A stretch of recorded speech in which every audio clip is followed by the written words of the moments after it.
2025년 마지막 주일에 하나님이 주시는 메시지, 비를 내리실 때 묵은 땅을 기경하라라고 하는 말씀을 주십니다.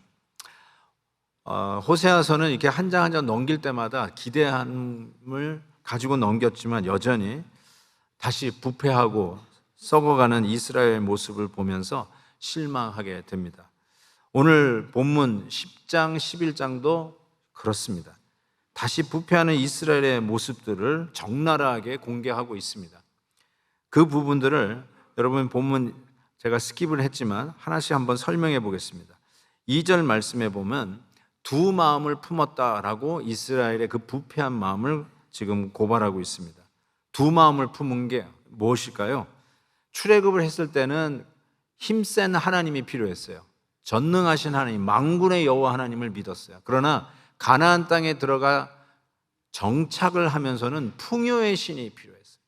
그래서 풍요의 신인 바알을 섬기는 자, 두 마음을 품으면서 양쪽 사이를 오갔던 모습을 보게 됩니다. 그게 이스라엘의 모습이었습니다. 4절에 보면 그들의 이 부패한 모습을 밭이랑에 돋는 독초라고 설명합니다. 신약에는 알곡과 쭉정이 이야기도 나오죠. 이 독초는 적은 양을 가지고 밭농사를 망치는 원인이 됩니다. 눈에 보이지 않는 것 같지만 밭 전체를 수확을 못하도록 망치게 하는 요소가 되는 것이죠. 작은 불신앙, 불순종, 이거는 그냥 눈 감아 주시겠지 했던 그 작은 불순종이 결국은 우리의 신앙 농사를 망치고 하나님을 버리고 떠나가는 이유가 되었다는 것이죠. 그래서 갈대아 우르에서 가나안 땅에 처음 와서 세웠던 베델, 우리 교회 이름, 바로 그 베델이 벳 아웬, 하우스 오브 이블이 되었다라고 고백을 하고 있죠. 그래서 그 베델에 여로보암이 금송아지를 세운 거 아세요? 자꾸 백성들이 유다 땅으로 넘어가 가지고 예루살렘 성전을 가니까 그거 막기 위해서 베델에 금송아지를 세웠어요.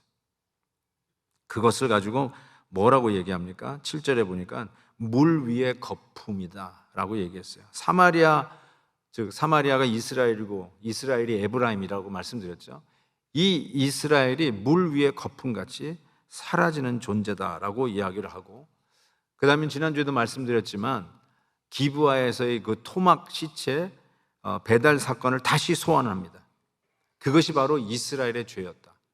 이전에 수백 년 전에 이 기브아 사건을 다시 소환해가지고 그 옛날에 우리식으로 얘기하면 호랑이 담배 피는 시절에 지었던 그 죄를 여전히 수백 년 지난 이후에도 계속해서 이 죄를 짓고 있다.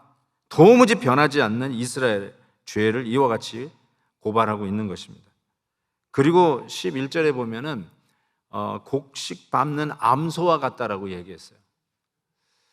이 농사를 지을 때 소가 하는 일이 짐을 나르는 일, 밭을 기경하는 일, 이게 굉장히 고된 일이라고 합니다. 그런데 소가 하는 일 중에 가장 쉬운 일이 뭐냐면, 우리는 이게 타작할 때 타작을 하는데 이 타작기가 없으면 그냥 그 추수한 곡식을 바닥에 깔아요. 그리고 그 위를 소가 지나가게, 그러면서 이게 타작을 하는 겁니다. 근데 신명기 말씀에 보면 이 곡식을 밟는 소에게는 망을 씌우지 말래요. 이거를 이제 목회자에게도 적용을 해가지고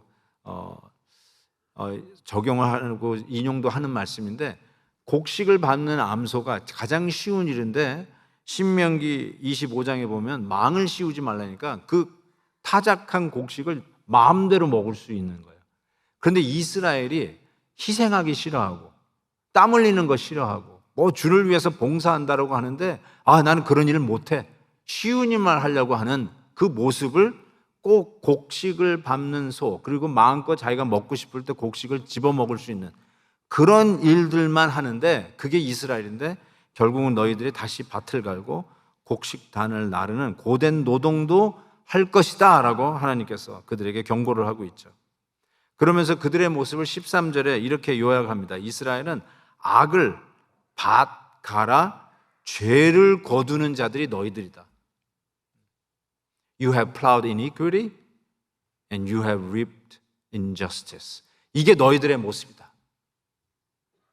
그런데 내가 너희들에게 말하노니 이 마지막 주일에 우리 사랑하는 우리 베델 성도들에게 하나님이 주시는 말씀이 뭐냐면 악으로 밭을 갈아 죄를 거두지 말고 너희의 묵은 땅을 기경하라 라고 하나님의 처방이 주어집니다. 12절 말씀 보시면 너희가 자기를 위하여 공의를 심고 인애를 거두라. 너희 묵은 땅을 기경하라. 지금이 곧 여호와를 찾을 때니 마침내 여호와께서 오사 공의를 비처럼 너희에게 내리시리라 라고 말씀하고 있습니다. 묵은 땅을 기경하라는 메시지를 오늘 마지막 주일에 받습니다.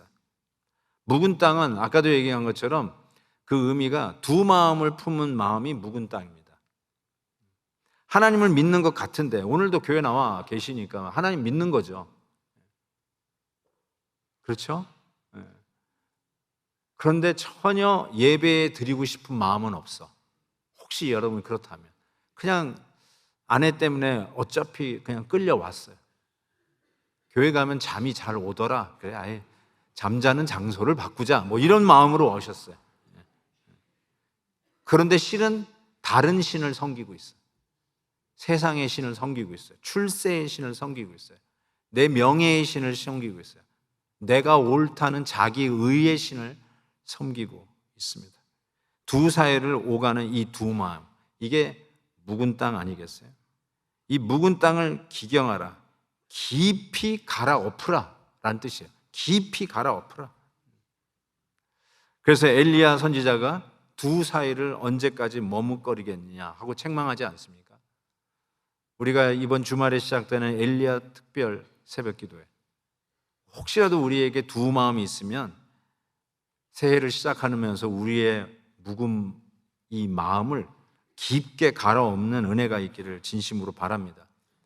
저는 이 묵은 땅은 말씀이 스며들지 않는 딱딱한 마음이라고 생각해요. 이 묵은 땅은요, 거기다 물을 부어도 물이 그냥 흥건히 있어요. 스며들어가지 않는 땅을 이야기합니다. 그 말씀이 안 들리는 거예요.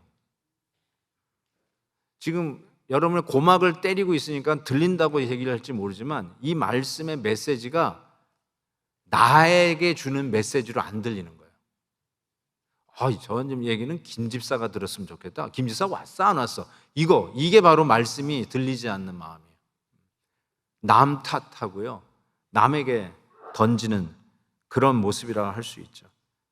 어쩌면 이 말씀의 은혜를 못 받고 나에게 적용을 못하면 나눌 말씀이 없어요. 셀 모임에 가서 할 얘기가 없어요. 이게 늘 여기에 있지만 적을 말씀이 없어요. 나에게 전혀 상관이 없고 안 들리니까 적을 말씀이 없어요.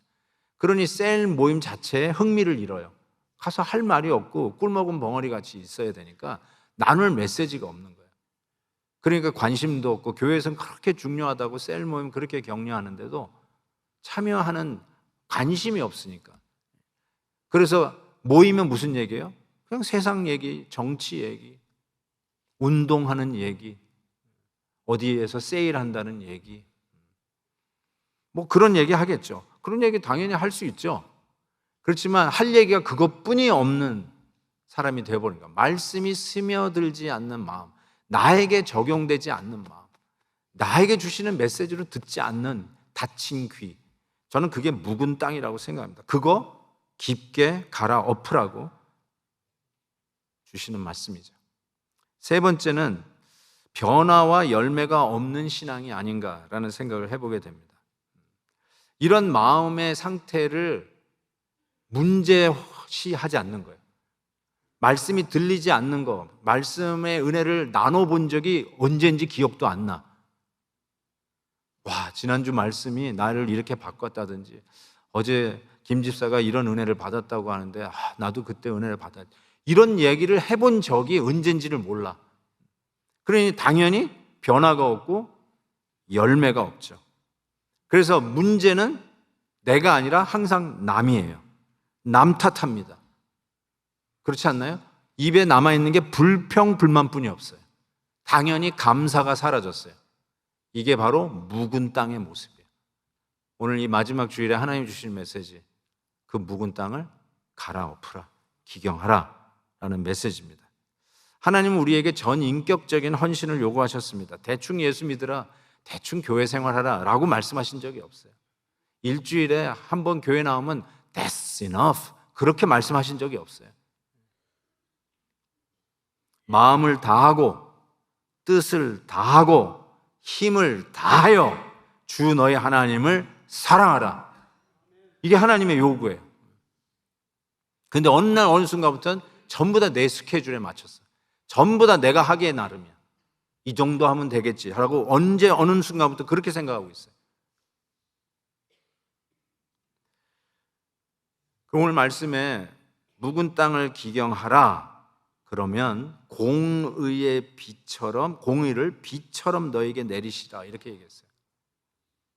이게 마치 묵은 땅을 기경하면 공의의 비를 내린다고 하는 무슨 조건문에 대한 답으로 드신 것 같은데, 실은 우리 묵은 땅을 기경하려면 좀 비가 내릴 때 좀 촉촉하게 있을 때 그때 기경을 하는 것이 더 효과적이지 않나요? 근데 저는 저 말씀을 읽으면서 그러면은 축복의 비를 내려주시겠다는 뜻으로 문맥상 그렇게 읽어지는데, 왜요? 묵은 땅을 기경하면 하나님이 비를 내리시겠다 라는 것처럼 느껴지는데, 공의의 비를 내린다는 이 메시지가 우리에게 축복하시겠다는 메시지로 받아들여지지가 않는 거예요. 공의를 비처럼 내리시는 게 이게 위로인가? 축복인가? 여러분, 죄인에게 공의의 비를 내린다는 것은 심판 아닙니까? 하나님을 멀리하고 하나님을 무시하고 하나님의 말씀을 듣지 아니하고 자기가 인생의 캡틴이라고 생각하고 살아가는 사람에게 하나님의 공의의 비가 내린다는 게 이게 축복입니까? 저주입니까?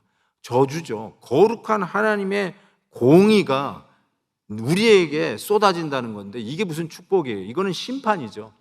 저는 그래서 공의를 비처럼 내린다는 이 말씀을 묵상할 때 제일 먼저 떠올랐던 이미지는 소돔과 고모라에 하나님께서 유황불을 비처럼 내리시겠다고 하셨던 그 말씀이 떠올랐어요. 창세기 보시면 이렇게 돼 있어요. 여호와께서 하늘 곧 여호와께로부터 유황과 불을 비같이 소돔과 고모라에 내리시겠다고 말씀하셨어요. 이거는 심판의 메시지였어요. 하나님께서 나 같은 죄인에게 정의의 비를 내리신다. 이거는 심판이구나. 두렵고 떨리는 메시지였어요. 시편 11편에도 이와 같이 얘기해서 악인에게는 그물을 던지시리니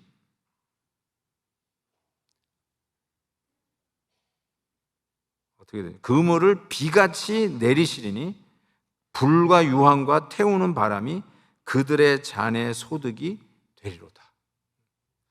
이 정의의 비를 내리신다는 말은 위로의 메시지가 아니라 어쩌면 하나님의 심판에 대한 경고의 메시지가 아니었나 싶어요. 움츠리 들 수가 없어요. 비를 어떻게 피합니까? 비가 내리면 어떻게 피해요? 이번 주에 비가 얼마나 많이 왔어요? 금요일 날 비가 엄청 많이 쏟아지지 않았습니까? 그 비를 어떻게 피해요? 지금 캘리포니아 밖에 사는 분들은 캘리포니아가 완전히 다 잠겼는지 하고 여러 전화를 받았습니다. 목사님 집은 괜찮느냐? 그래서 지하실에서 열심히 물 푸고 있다 이렇게 얘기를 했는데 지하실이 있나요? 없죠. 우리는. 어쨌든 이 비를 피할 방법이 없잖아요. 그러면서 11장 아주 이 호세아서에서 어떤 반전, 터닝 포인트가 되는 11장에 들어서게 되는데, 왜 이게 터닝 포인트가 되냐면 여태까지는 하나님이 이스라엘을 대하는 모습이 마치 남편이 바람난 아내 고멜을 대하는 것 같이 했잖아요. 남편으로 이스라엘 백성들에게 접근했는데 11장부터는 이미지가 바뀌어요. 하나님의 이미지가 남편에서 부모로 바뀌어요. 한번 보실게요. 11장 1절 보시면 이렇게 돼 있어요. 이스라엘이 어렸을 때 내가 사랑하여 내 아들을 애굽에서 불러냈다라고 얘기했어요. 당연히 이제 출애굽을 얘기하는 말씀이겠죠. 이거를 가지고 네가 어렸을 때, 그 출애굽할 때 어렸을 때 갓난아기를 출산한 이미지로 바꿨어요. 내가 너를 낳았다는 거예요. 출산의 이미지로. 3절에 보면 내가 에브라임에게 걸음을 가르쳤다. 이거 뭐예요? 우리 아이들이 조금 하면은 걸음마를, 부모가 걸음마를 가르쳐 주잖아요. 완전히 부모의 모습을 계속 보여주고 또 내 팔로 너를 안았다 이렇게 얘기했어요. 품에 안는 부모의 모습을 표현하고 있어요. 또 내가 그들을 고쳤다, 치료했다 라고 이야기를 하고 있죠. 그 아이들 그냥 우리 손주들도 보니까요, 감기를 그냥 넘어가는 적이 없어. 한번 쑥 들어가면 다 감기에 걸리더라고요. 그러면 그냥 엄마 아빠들이 그냥 그거 밤새 잠을 못 자면서 약 먹이고 치료하는 모습을 보는데 바로 그 모습이에요. 부모가 그 아이를 케어하고 돌보고 치료하는 그 모습으로 하나님을 갑자기 남편이 아니라 부모의 모습으로 지금 프로젝트 하고 있는 것이죠. 4절을 보시면 이 말씀이 조금 해석하기가 어려웠는데요, 사랑의 줄로 그들을 이끌었고 그들에게 대하여 그 목에서 멍에를 벗기는 자 같이 되었으며 그들 앞에 먹을 것을 두었노라 라고 하는데, 이거는 이 멍에라는 말을 제가 하이라이트를 했는데, 멍에라는 요 말이, 단어가 이제 히브리어를 알면 조금 더 이해가 하시는데, 요게 젖먹이 아이를 얘기하는 단어하고 너무 똑같이 생겼어요. 모음 하나가 더 들어가긴 하지만 너무 똑같아요. 그래서 많은 성경학자가 이 부분이 왜 갑자기 멍에가 툭 튀어나왔나 생각해가지고 해석을 하는데, 이것은 엄마가 몸을 굽혀서 젖먹이는 모습을 보여주고 있다라고 얘기하는데 상당히 설득력이 저는 있다고 생각해요. 아, 그럼 멍에를 이 갓난아기, 젖을 먹어야 하는 아기로 보니까 이게 make sense 하기 시작하더라고요. 어쨌든 하나님의 이미지가 남편에서 부모의 이미지로 전환되었어요.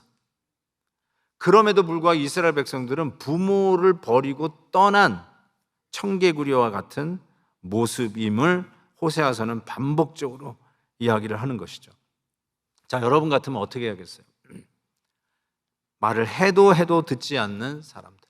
어쩌면 남편과 아내의 사이에서 계속해서 달아나고 내 아이가 아니라 남의 애기나 낳고 하는 그 아내를 계속 데려오다가 이제는 부모의 입장에서 갓난아기를, 태어난 아이를 돌보고 젖을 먹이고 하는 이런 부모의 모습으로 했는데도 불구하고 이 철모르는 부모의 사랑을 떠나는 이스라엘 백성들을 향한 하나님의 마음은 어땠을까요? 하나님이 이제 갈등하는 마음이 구체적으로 오늘 본문에 설명되는데, 이게 부모로서 갈등하는 하나님의 마음인 걸 알 수 있어요. 보시면 8절에 이런 말씀이 있어요. 에브라임이요. 에브라임은 이스라엘, 사마리아 다 같은 말이에요. 에브라임이요, 내가 어찌 너를 놓겠느냐. 여기서 막 울고 싶더라고요. 하나님이 하시는 말이야. 너무 말을 안 들어. 내가 너를, 그런데도 너를 어찌 놓겠느냐. 이스라엘이여, 내가 어찌 너를 버리겠느냐. 내가 어찌 너를, 요 부분이 기가 막힌 말이에요. 아드마 같이 놓겠느냐. 어찌 너를 스보임 같이 두겠느냐. 나의 긍휼이 온전히 불붙듯 하도다. 내가 너를 포기 안 하겠다라고 하면서 등장한 두 도시의 이름, 스보임과 아드마. 스보임과 아드마, 여러분 한번 찾아보시면요, 제가 이걸 눈이 확 띈 거예요. 왜냐하면 아까 제게 정의를 비같이 내리는 그 이미지에 저는 소돔과 고모라에 유황불을 비같이 내리시는 하나님의 심판이 떠올랐다고 그랬잖아요. 소돔과 고모라 바로 옆에 붙어서 그 유황불이 튀어서 망한 두 마을이 아드마와 스보임이에요. 하나님이 뭐라고, 왜 그러면 소돔과 고모라라고 얘기 안 했을까요? 아드마와 스보임이라고 얘기한 거는 너희들이 소돔과 고모라 같이 이름도 모르고 존재 가치도 없고 있어다 없어져도 없어졌는지도 모르는 그런 존재, 너희들이 스보임과 아드마 같지만 그래도 내가 스보임과 아드마 같은 너희를 포기하지 않겠다라고 말씀을 하시는 것이죠. 소돔과 고모라가 악의 주연이라면 아드마와 스보임은 엑스트라 역이에요. 그런데 엑스트라 역과 같은 그들을야 할지라도 사라지지 않도록 내가 너희를 붙들고 포기하지 않겠다. 말 안 들으면 멸망당해 하고 엄포를 놓았음에도 불구하고 이제는 부모된 하나님께서 뭐라고 이 말 안 듣는 철없는 아들 같은 이스라엘에게 뭐라고 얘기하냐면 내가 어찌 너를 멸하겠느냐, 내가 어찌 너를 버리겠느냐 라고 말씀을 하시는 것이죠. 그러면서 이렇게 얘기하세요. 9절에 보니까 내가 다시는 에브라임을 멸하지 아니하리니, 그 다음에 여기다가 하나님이 맹세하는 거예요. 나는 하나님이요 사람이 아니다. 이 말이 굉장히 참 의미심장하게 들렸어요. 하나님이기 때문에 우리를 버리지 않겠다라고 하시는 건데, 저는 이렇게까지 생각해 봤어요. 오히려 사람이다. 사람이니까 우리들의 잘못과 우리들의 이 부족함을 용서할 수 있는 근거가 되지 않을까? 이런 거 있잖아요. 아유, 오죽하면 그랬겠냐, 나도 그런데 하면서 나의 연약함을 아니까 비슷한 잘못을 한 내 이웃을 향해서 아량이 생기는 거예요. 그냥 봐주자, 용서해주자, 이런 마음이, 사람이기 때문에 내가 연약하니까 연약한 이웃을 이해하는 마음이 더 있지 않을까? 이런 생각을 했다가 사람이 아니라 하나님이기 때문에 너희를 포기하지 않고 끝까지 붙들어 주겠다고 하는 이 메시지에 묵상하다 보니까 사람이면은 용서가 안 되는 것이 있겠다. 특별히 나에게 계속 반복적으로 잘못하는 이웃. 우리는 기껏해야 3-4번입니다. 오죽하면 제자들이 몇 번 용서해 줘야 됩니까? 7번 용서해 주면 충분한가요? 라고 할 때 예수님께서 70번씩 7번이라고 하지 않았어요? 그거를 듣고 우리가 오케이 490번 오기바리, 예수님 490번 해보겠습니다, 이러는 사람이 어디 있어요? 그거 사람이 할 일입니까? 그거 사람은 못한다는 뜻이에요. 하나님만이 490번 아니 그 이상 계속해서 포기하지 아니하고 붙들어 주시겠다라고 하는 것은 사람이면 불가능하지만 하나님이기 때문에 그것이 유일하게 가능한 방법이다. 하나님을 버리고 달아나고 타락하고 부패하고 용서를 골백번 490번 받아도 491번째 또 죄를 짓고야만은 우리와 같은 죄인들을 하나님이, 사람이 아니라 하나님이기 때문에 용서하고 끝까지 붙들어 주겠다고 하는 유일한 방편이 있다라는 뜻이죠. 내가 하나님이기 때문에 내가 그 일 하겠다라고 하나님께서 말씀하신 것이죠. 그 유일한 방편이 뭘까요? 도대체 하나님이기 때문에 우리를 용서해 줄 수 있는, 사람은 안 되지만 하나님이기 때문에 우리를 끝까지 포기하지 아니하고 붙들어 주신다는 그 유일한 방편은 무엇일까요? 아까 이 남편의 이미지에서 부모의 이미지로 11장이 아주 획기적으로 변하는 그 순간에 1절에 보니까 뭐라고 그랬어요? 이스라엘이 어렸을 때 내가 사랑하여 내 아들을 애굽에서 불러냈다. 그냥 우리가 처음에 와닿는 건 출애굽 얘기하는 거구나. 이 애굽에서 노예로 살고 있다가 모세와 함께 끄집어냈던 그 출애굽을 얘기하는 거구나 라고 생각하고 넘어갔을 텐데, 마태복음에서 이거를 인용을 합니다. 마태복음에서 보니까 이렇게 돼 있어요. 헤롯이 죽기까지. 헤롯은 누구냐면 2살 미만의 아기는 다 죽여라. 동방박사들이 왕을 섬기러 왔다는 얘기를 들었던 헤롯이, 왕이 나 말고 누가 있어? 뭐 태어났다고? 2살 미만 다 죽여 하고 칙령을 내렸던 왕이 헤롯 왕이에요. 그래서 그 칙령 때문에 어떻게 됐어요? 베들레헴에서 아기 예수를 낳은 마리아와 요셉이 애굽으로 피난을 가요. 그렇죠?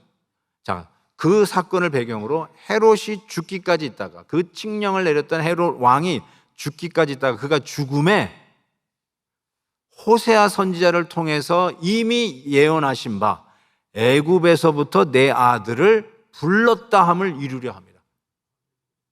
호세아 오늘 이 말씀을 마태복음에서 그대로 인용해서 예수님이 이집트로 피난 갔다가, 그래서 이집트 카이로에 가면 예수님이 어렸을 때 피난 간 그 흔적들이 있어요.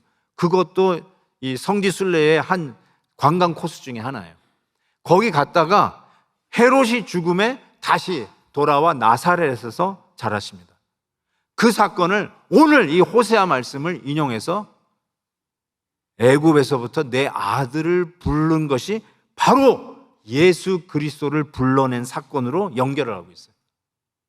하나님께서 490번 용서해 줄 수 없는 우리 인간들에게 맡기지 않냐고 하나님으로서 우리를 용서해 주신 방법이 무엇인가 봤더니 애굽에서 당신 아들을 불러내는 것이었어요. 그리고 당신 아들을 불러내시고 나서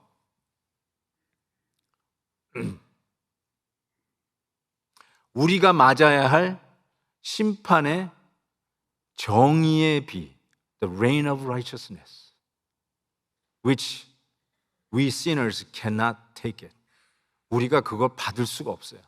감당할 수가 없어요. We cannot bear the reigns of righteousness. 우리는 그 정의의 비가 내리면 그 심판받아 다 멸망받게 되어 있는데, 그 정의의 비를 애굽에서 불러낸 당신의 아들에게 그 비를 쏟아 부으십니다. 그것으로 우리를 구원하시는데, 오늘 우리에게 주신 메시지가 뭐냐면 우리에게 비가 내린다는 거예요. 그런데 알고 봤더니 정의의 비는 당신의 아들, 애굽에서 불러낸 당신 아들에게 쏟아 부으시고, 우리에게 내리는 비는 고난의 비이고, 이번에 캘리포니아에 나서 산사태가 나고 머슬라이드가 일어나고 인명피해를 일으키는 그런 고난의 비였지만, 그거 보니까 이게 멸망의 비가 아니라 하나님 앞으로 우리를 일깨워 다시 돌아오게 하시는 은혜의 비를 우리에게 주시고 있어요. 호세아는요, 이 말씀을 전하면서도 잘 몰랐을 거예요. 호세아라는 이름 자체가 구원이라는 뜻이에요. Salvation. That's the meaning of Prophet Hosea. 그런데 우리의 구원을 이루시기 위해서 애굽에서 아들을 불러낸 이 부모의 이미지를 마태복음이 그대로 끄집어내서 이게 바로 우리를 구원하시기 위한 하나님의 유일한 방편, 당신의 아들에게 정의의 비를 쏟으시고, 우리가 맞는 비는 이른 비와 늦은 비, 은혜의 단비로 바꾸셔서 하나님의 은혜 속에 돌아오라고 하시는, 묵은 땅을 기경하고 비가 내릴 때 좀 땅을 기경하고 죽게 돌아오라고 하는 하나님의 메시지였다는 거예요. 여러분, 말썽꾸러기 청개구리 이야기를 아실 거예요. 하라 그러면 하지 않고 올라가라 그러면 내려가는 호르몬이 밑에서 자란 이 말썽꾸러기 청개구리가 하도 반대로만 하니까 이 어머니가 죽으면서 유언을 남깁니다. 산에 묻혀야 되는데 이놈이 또 반대로 할 테니까 나를 물가에 묻어달라고 그래요. 그런데 엄마가 죽자 이 철없는 청개구리가 철이 납니다.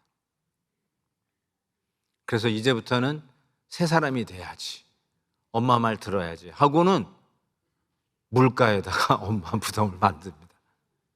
그리고 나서 비만 내리면 이 청개구리가 웁니다. 또 내려갈까 봐, 엄마가 때려낼까 봐 울어요.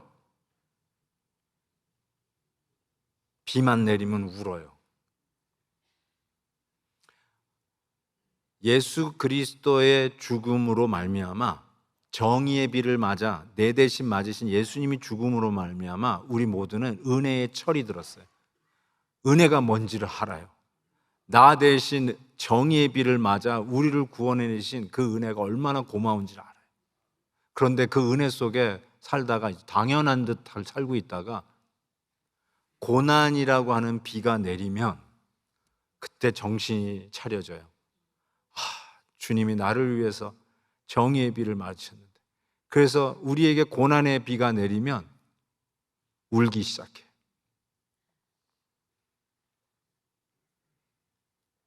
우리도 울어. 그런데 그 고난의 비가 정의의 비, 심판의 비가 아니라 우리를 살리려고 하는 이른 비와 늦은 비라는 것을 깨닫게 돼요. 이 비를 맞으면 드디어 하나님의 말씀이 들리기 시작해요. 하나님의 말씀이 확성기가 돼서 들리기 시작하고, 이전에 날 깨닫게 하시기 위해서 찾아오셨던 좀처럼, 사자처럼 찾아오셨던 그 하나님의 은혜를 깨닫기 시작해요. 그래서 묵은 땅을 기경하며 하나님 앞으로 돌아가는 것이죠. 그래서 이 고난의 비가 나를 살리는 비라는 걸 깨닫기 시작합니다. 제가 미션 유럽의 선교사님들을 섬기기 위해서 한 2번 초대받아서 간 적이 있어요. 이 일을 시작하신 분이 한국 조봉희 목사님이라고 지구촌교회 은퇴하신 목사님이신데, 여러분이 아는 침례교 지구촌교회 말고요, 이 장로교 지구촌교회 조봉희 목사님께서 쓰신 책인데 선물로 받았어요. 이번에 고난은 악이 아니라 약이다라고 하는 책을 받았는데, 이 목사님은 군대에 가가지고 그 요추, 허리 골절상을 입고 뼈를 이식하는 수술을 받은 이후로 한 번도 편하게 누워서 잠을 자보지 못했다고 그래요. 하룻밤 사이에도 몸을 수십 차례 뒤치닥거리면서 이 선잠을 잔다고 합니다. 그러다가 이제 목 디스크가 터져가지고 수술도 여러 번 하게 되었고, 작년에 1년 전에는 복부 대동맥 척추 사이에 림프종이라고 하는 암을 발견하게 됩니다. 근데 이 암의 위치가 좋지 않아서 방사선 치료도 못하고 접근이 어렵고 위험해요. 그 일은 못하고 그냥 뭐 식이요법 이런 식으로 최대한도로 치료를 하고 있는데, 설상가상으로 군대에서 수술받았던 허리뼈의 압박 후유증 때문에 디스크가 또 심하게 터져서 병원에 입원하기를 몇 차례 하면서 고난의 터널을 지나왔다라고 합니다. 그러면서 이런 이야기를 쓰셨어요. 암 진단을 받은 지 어느덧 1년이 지났다. 교우들의 뜨거운 중보 기도와 주님의 은혜로 지난 1년 동안 잘 극복해왔다. 이렇게 1년씩 20년만 연장해도 85세까지 산다. 아이러니하지만 이 부분이 참 마음에 와닿았어요. 암을 없애기 위해 다양한 치료를 받아보니 전반적으로 더 건강해졌다. 고난은 악이 아니라 약이 될 수 있다는 것을 새삼 깨닫는다. 정의의 비를 맞아서 심판받아야 할 우리가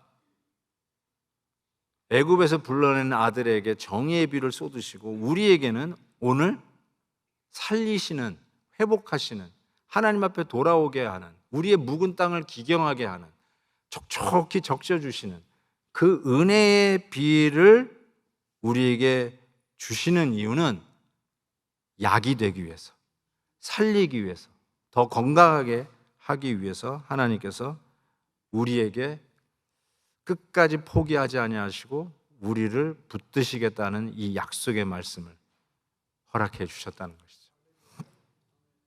아멘입니다.